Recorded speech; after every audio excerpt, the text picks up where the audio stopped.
계절학기 오늘이 두 번째 시간인데요.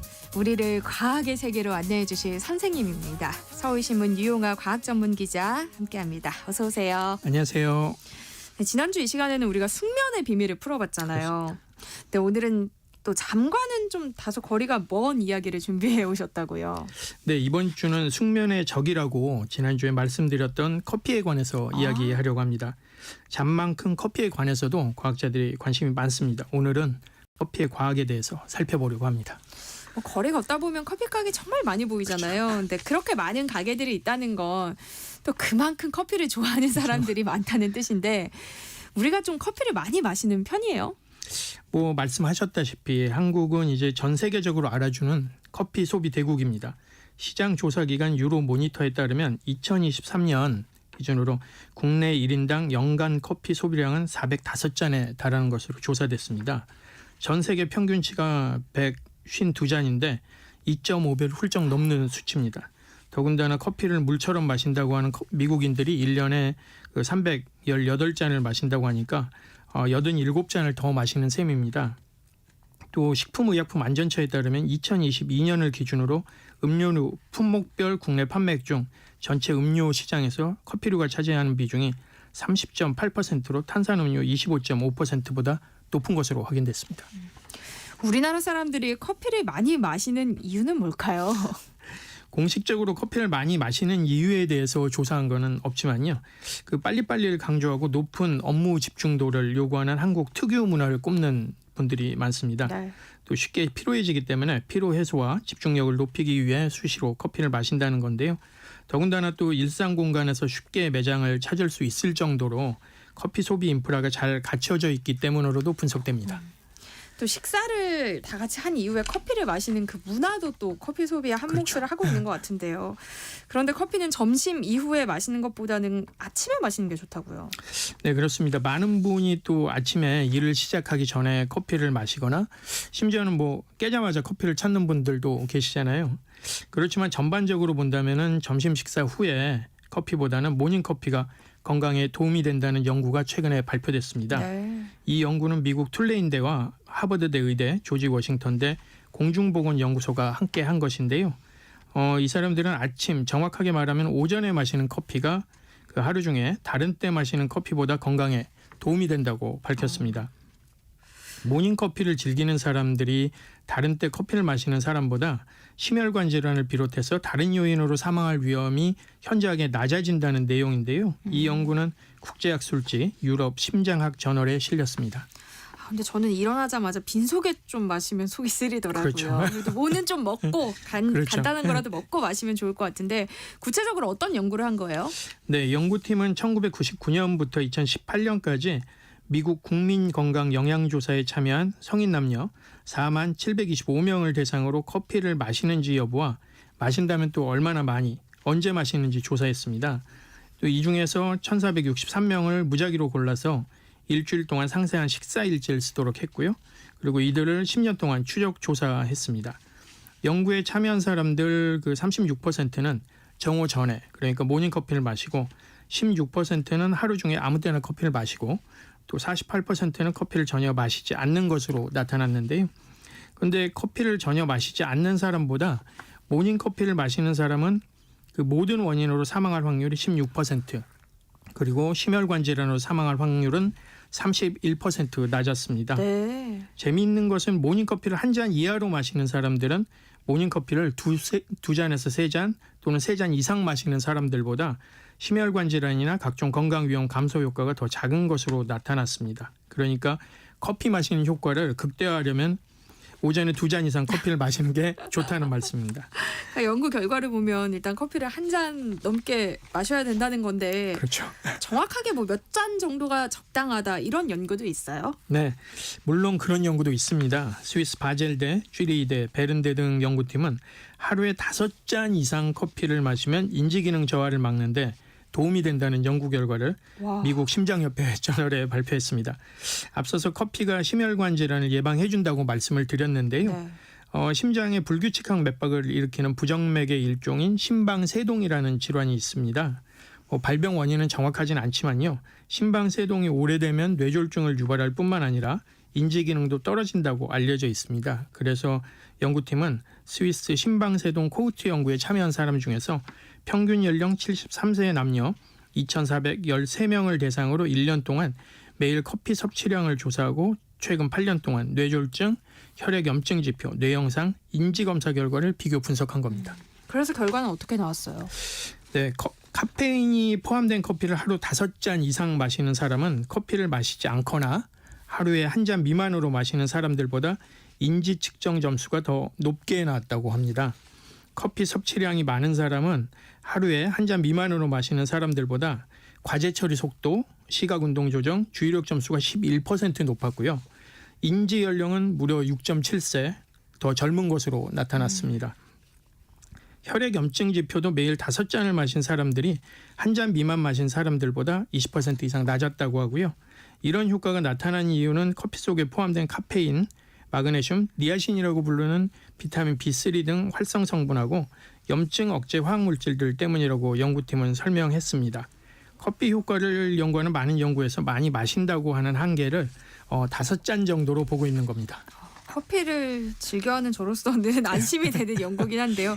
또 커피가 암 예방에도 도움이 된다면서요. 네, 유타대 의대 연구팀은 커피를 마시는 것이 구강암과 인후암을 비롯한 두경부암 발병 위험을 낮춘다는 연구 결과를 국제학 술지 암에 발표했습니다. 두경부암은 코, 부비동, 구강, 안면, 후두, 인두, 침생, 갑상선 등에 발생한 모든 종류의 악성 종양인데요. 전 세계에서 7번째로 흔한 암입니다. 사실 이전에도 그 커피나 차를 마시는 게 두경부암 발생을 낮출 수 있다는 연구들이 있긴 했는데요. 네. 결과가 들쭉날쭉해서 일관성이 좀 없었습니다. 그래서 연구팀은 전 세계에서 이 두경부암과 커피 마시는 것의 상관관계를 연구한 14개의 연구를 메타 분석했는데요. 그 두경부암 환자 9,548명하고 일반인 15,783명을 대상으로 카페인을 포함된 커피, 디카페인 커피, 차를 하루, 주, 월, 연 단위로 얼마나 마시는지 조사했습니다. 그 결과 커피를 마시지 않는 사람보다 카페인 커피를 매일 4잔 이상 마시는 사람은 두경부암에 걸릴 확률은 17%, 구강암은 30%, 그 인후암은 22%, 인두암은 무려 41% 낮아진다는 사실이 확인됐습니다. 뿐만 아니라 디카페인 커피나 차를 마시는 것도 이 암 예방에 도움이 된다고 밝혔습니다. 근데 또 커피가 뇌 건강에도 도움이 된다는 얘기를 들은 적이 있어요. 예, 그 중국 텐진 의대하고 미국 예일대 공동 연구팀이 연구한 건데요. 하루 3잔 정도의 커피나 차를 마시는 습관이 치매나 뇌졸중 예방에 도움이 된다는 연구 결과를 발표한 적이 있습니다. 연구팀은 그 세계 최대 규모의 의료 빅데이터 영국 바이오뱅크에 등록된 50세에서 74세 남녀 약 37만 명을 대상으로 2010년부터 2020년까지 생활 습관하고 질병 발병의 상관관계를 분석했는데요. 특히 다른 요인들을 다 제외하고 순수하게 커피 소비가 뇌졸중하고 치매 발병에 어떤 영향을 미치는지 봤습니다. 그 결과 하루에 2잔에서 3잔 커피나 3잔에서 5잔의 차, 그리고 커피와 차 모두 포함해서 4잔에서 6잔을 마신 사람은 커피나 차를 전혀 마시지 않는 사람과 비교했을 때 뇌졸중 발병 위험은 32%, 치매 위험은 28% 낮은 것으로 나타났습니다. 치매는 여러 요인으로 발생하는데요. 뇌졸중으로 인한 혈관성 치매도 있습니다. 그런데 뇌졸중이 발병했다고 하더라도 하루에 3잔에서 6잔의 커피나 차를 마신 사람은 그렇지 않은 사람에 비해서 치매 발병률이 절반 이하로 떨어진다는 점도 확인했습니다. 또 다른 연구에서는 하루 3잔에서 5잔 커피를 꾸준히 마신 사람은 그렇지 않은 사람에 비해서 심장병, 파킨슨병, 당뇨, 뇌졸중에 의한 조기 사망 위험이 줄어들고 자살 가능성도 낮아져 평균 수명이 더 길다고 합니다. 또 간 효소 수치를 낮춰서 간 경변하고 간암도 예방해 준다는 결과가 있습니다. 이렇게 듣다 보면 그냥 커피가 약간 만병통치약처럼 느껴지는데요. 커피에 관한 연구들이 워낙 많아서 그렇게 느끼실 수 있는데요. 네. 실제로 커피의 효과에 대해서는 계속 연구가 되고 있긴 하지만 커피의 비밀은 여전히 아직 완전히 밝혀지진 않은 상태입니다.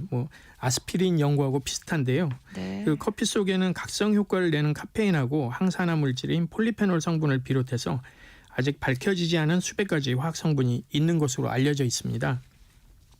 이런 화학 성분은 그 커피콩을 볶는 로스팅 과정에서 변하는데요. 이것들이 암부터 충치 예방까지 다양한 효능을 발휘하는 것으로 과학자들은 보고 있습니다. 그런데 요즘 또 커피 종류가 다양하잖아요. 그렇습니다. 그러니까 아무 커피나 마셔도 상관없이 다 좋은 거예요?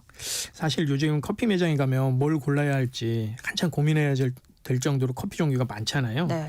그럼 그런 커피가 다 건강에 좋냐라고 한다면 답은 그렇지 않습니다입니다. 실제로 미국 영양학회에서 제시한 가이드라인에 따르면 하루에 3잔에서 5잔의 블랙커피가 건강에 도움이 된다고 합니다. 또 미국 심장협회에서는 아메리카노나 드립커피 이외에 라떼나 마키아토처럼 커피가 섞인 음료는 칼로리도 높고요. 설탕과 지방이 첨가된 경우가 많아서 커피 섭취에 따른 건강상 이점은 어렵다고 지적하고 있습니다. 저도 커피를 즐겨 하긴 하지만 사실 하루에 3잔에서 5잔 뭐 이렇게 마시면은 좀 심장이 두근두근 거리는 것 같고 그래서 힘들거든요. 좀 다른 문제는 안 생길까요? 저도 사실 이런 연구를 볼 때마다 과연 하루 커피 5잔을 마시면은 잠자는데 문제가 없을까라는 네. 궁금증과 함께 그럼 한 잔은 도대체 어느 정도일까 궁금했거든요. 독자들도 뭐 이런 기사를 보면은 네. 도대체 어느 정도 마셔야 되니라고 질문을 해오기도 하는데요. 다행히 커피하고 건강 관련 연구를 많이 하는 미국 심장협회는 커피 양에 대한 기준이 있습니다. 심장협회에 따르면 연구에서 얘기하는 커피 한 잔은 8온스인데요. 네. 237ml입니다. 이게 이른바 별다방이라고 하는 에이. 그 유명 미국 프랜차이즈 카페에서 판매하는 숏 사이즈 커피가 바로 237ml입니다. 정확하게. 흔히 선택하는 톨 사이즈는 355, 그란데는 473, 가장 큰 벤티 사이즈는 591ml인데요. 그러니까 톨 사이즈로는 하루에 3잔, 그란데 사이즈로는 2.5잔, 벤티 사이즈로는 2잔이면 충분하다는 말입니다. 네. 몸에 좋더라도 과하면 부족한 것보다 못하다는 말이 있으니까요. 공복 상태에서 또 커피를 마시면 아까 얘기하신 것처럼 위장이 자극받아서 네. 속쓰림 증상이 생기고 불면이 생길 수도 있는 만큼 아무리 커피를 사랑한다고 하더라도 적당히 마시는 게 좋을 것 같습니다. 그런데 커피 연구는 주로 건강과 관련된 것들이 많은 편인 것 같아요. 뭐 지금까지 말씀드린 것들은 주로 의학자들이 한 연구다 보니까 그런데요. 아무래도 의사들은 사람들의 건강에 관심이 많다 보니까 커피도 건강 측면으로 연구하는 게 많습니다. 그렇지만 뭐 컴퓨터 과학자하고 물리학자들 같은 경우에는 커피 향을 더욱 풍부하게 하고 맛도 좋게 만들면서 비용 절감할 수 있는 방법을 연구하기도 합니다. 그러니까 영국 허더스필드대 연구팀은 유체역학의 어떤 간단한 수학적 모델을 사용해서 커피를 맛있게 추출하는 방법을 찾아냈습니다. 근데 커피를 맛있게 추출하는 방법까지 연구를 했다는 게 참 흥미로운데요. 네. 어떤 내용이에요? 커피의 진수라고 하면은 사실 다름 아닌 에스프레소인데요. 네. 우리나라 분들은 이 커피가 너무 쓰다고 해서 많이 즐기지 않는 뭐 아주 진한 이탈리아식 커피인데요. 에스프레소 전용 머신으로 커피를 추출합니다. 이건 볶은 커피 원두를 분쇄해서 구기압의 압력과 온도는 90도 전후의 뜨거운 물이 커피 알갱이층을 통과하도록 해서 커피 알갱이의 수용성 성분이 물에 녹도록 해서 만드는 건데요. 문제는 이 커피가루를 고르게 잘 눌러서 추출한다고 해도 맛이 조금씩 다를 때가 있습니다. 네. 그 연구팀은 커피 가루의 굵기에 따라서 커피 맛과 향이 어떻게 달라지는지 컴퓨터 시뮬레이션을 했는데요. 유체역학에서 그 물이 다공성 물질을 투과할 때 나타나는 현상을 계산하는 코제니 카르만이라는 방정식이 있습니다. 네. 이걸 활용해서 모델링했는데요. 그렇게 연구한 결과 원두를 너무 곱게 갈아서 커피를 추출하면은 오히려 물이 입자들 사이를 빠르게 빠져나가 버린다는 사실을 확인했습니다. 그러니까 커피 맛과 향을 높이기 위해서는 커피 원두를 중간 굵기로 간 다음에 커피 가루를 베드에 너무 많이 넣지 말고 댐퍼로 눌러서 편편하게 만드는 것이 필요하다고 밝혔습니다. 네. 그러니까 이거는 에스프레소뿐만 아니라 아메리카노 등 다른 커피를 추출할 때도 적용 가능합니다. 뭐 이렇게 추출 방식을 바꾸면 커피 맛도 높이고 비용 절감에도 도움이 된다고 하니 일석이조가 아닌가 싶습니다. 그러니까 커피를 어떻게 갈아서 추출하느냐에 따라서 맛이 달라진다는 거잖아요. 그렇습니다. 혹시 커피를 맛있게 하는 또 다른 요인도 있어요? 뭐 커피 소비가 증가하면서 커피 맛을 따지는 사람들이 많이 늘어나고 있는 게 사실이잖아요. 커피 맛은 뭐 로스팅이나 그라인딩 그리고 사용하는 물과 물의 온도 등 다양한 요소가 좌우합니다. 무엇보다 중요한 거는 뭐 커피 원두의 질하고 신선도라고 할 수 있는데요. 이 환경과학자들은 커피 맛을 좌우하는 또 다른 중요한 요소가 있다는 연구 결과를 내놨습니다. 코스타리카하고 미국 공동 연구인데요. 이 사람들은 커피 맛을 좌우하는 건 새와 벌이라는 연구 결과를 내놨습니다. 연구팀은 코스타리카에 있는 커피 농장 30곳을 대상으로 벌의 수분과 조류에 대한 해충 방제 효과를 실험과 컴퓨터 시뮬레이션으로 조사했는데요. 그 결과 새와 벌이 없을 때는 커피콩 수확량이 4분의 1이 줄었고 헥타르당 1,066달러, 우리 돈으로 153만 원 정도의 손실이 발생하는 것으로 조사됐습니다. 그러니까 다른 조건보다 새와 벌이 모두 활발하게 활동할 경우 커피 품질과 가격을 좌우하는 핵심 요소인 열매의 무게나 균일성이 우수한 것으로 나타났습니다. 그러니까 커피콩이 훨씬 크고 고르게, 그리고 열매도 더 많이 열린다는 겁니다. 그러니까 새와 벌이 커피 맛에 영향을 미친다는 거잖아요. 굉장히 그렇습니다. 놀라운데요. 그런데 요즘 지구 온난화 때문에 생물 다양성이 줄어들고 있잖아요. 그렇습니다. 그런 영향은 없을까요? 좋은 지적이신데요. 말씀하신 것처럼 그 커피 맛을 좌우하는 생물들의 개체수가 급격히 줄고 있다는 연구도 있습니다. 미국하고 캐나다 공동 연구인데요. 연구팀은 1997년부터 2020년까지 남미 지역 조류 종류와 개체수를 조사했습니다. 그 결과 연구를 처음 시작했던 1977년과 비교해서 2020년에는 70%에 해당하는 40종의 새가 사라지고 35종은 처음에 비해서 개체수가 절반 이하로 떨어진 것으로 확인됐습니다. 열대우림 벌목, 도시개발, 지구온난화가 지금처럼 계속되면 새의 개체수와 종류는 지금보다 훨씬 더 떨어져서 새들을 볼 수 없는 상황이 벌어질 수도 있다고 합니다. 그렇게 될 경우에는 지금 우리가 그 손쉽게 즐길 수 있는 기호식품이자 건강에 도움이 되는 커피가 사라지거나 커피값이 금값이 될 수도 있을 겁니다. 지구온난화로 인한 기후변화가 결코 우리하고 멀리 떨어진 이야기가 아니라는 점을 보여주는 연구입니다. 네. 오늘은 커피에 관련된 이야기 해봤는데요. 0179님은 평소 커피를 즐기지 않았는데 내일 아침부터는 한 잔씩 마셔볼까 싶네요 하셨고요. 최경민님은 커피 한 잔 하겠습니다. 나른한 오후에 에너지랍니다 하셨어요. 세모장 계절학기 이용화 서울신문 과학전문기자와 함께했습니다. 고맙습니다. 감사합니다.